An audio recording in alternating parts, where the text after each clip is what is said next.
The whipped running stitch is a decorative variation of the running stitch.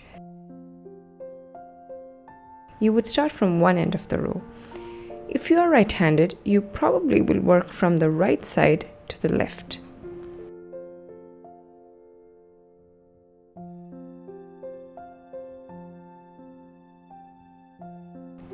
I'm making medium-sized running stitches to create the foundation for the whipping.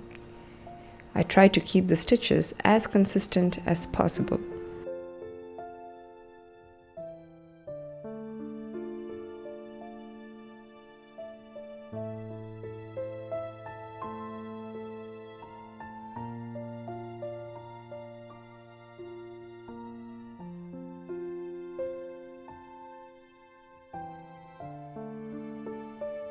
This is the row of the running stitch that I have made. Now, I use a thread of another color to do the whipping.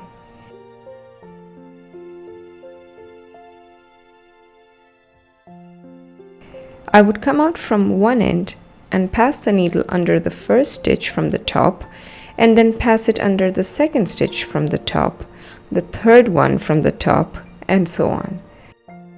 If using the sharp end of the needle is tricky, try using the blunt end of the needle for the whipping.